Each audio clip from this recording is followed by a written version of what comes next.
క్రీస్తునందున్న ప్రియులకు ప్రేమతో వందనాలు తెలియజేయుచున్నాను. మార్చి నెల 1వ తేదీ 2025.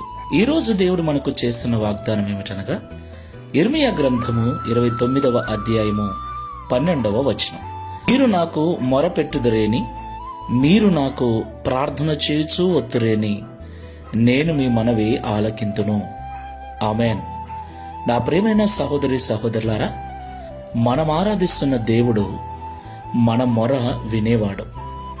మనం ఎట్టి బాధలలో ఉన్నామో, ఎట్టి సమస్యలలో ఉన్నామో, వాటన్నిటినీ మనము దేవునికి చెప్పినప్పుడు ఆయన ఆలకించేవాడై ఉన్నాడు.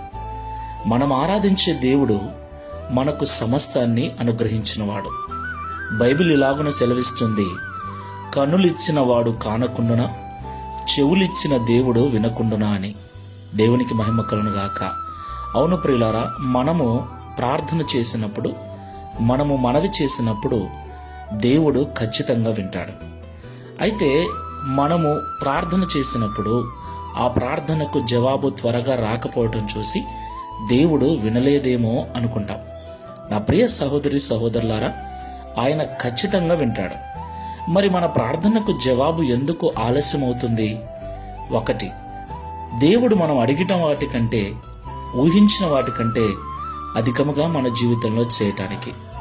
2, మనకు విధేయతను నేర్పించటానికి, మనకు సహనమును ఓపికను నేర్పించటానికి.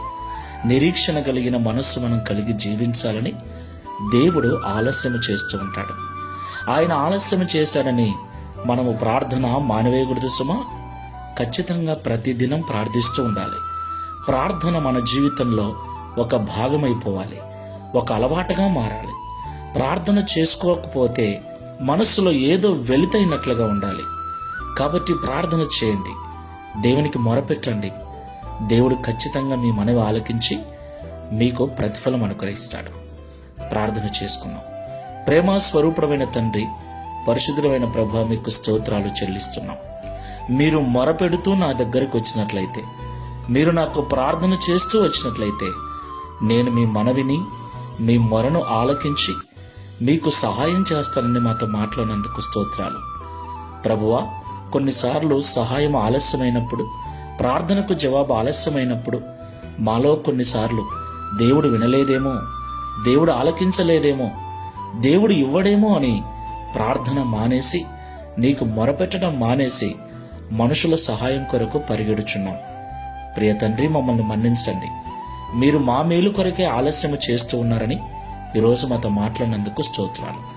ఈ ప్రార్థనలో ఏకీవిస్తున్న మేమందరము కూడా ఇక ఎన్నటికీ ప్రార్థన ఆపకుండా, ప్రార్థనను మా జీవితంలో ఒక భాగముగా కలిగి, అలవాటుగా కలిగి, నీ సన్నిధిలో నిత్యము ప్రార్థిస్తూ మొరపెట్టే అనుభవం అనుగ్రహించమని, తద్వారా ఈ దిన వాగ్దానం మా అందరి జీవితంలో నెరవేర్చి గడిచిన మాసమంతయు కాపాడిన మీ కృపను ఈ మార్చి మాసమంతా కూడా తోడుగా ఉంచి నడిపించమని యేసు నామములో ప్రార్థిస్తున్నాము తండ్రి. Amen. Praise the lord. God bless you.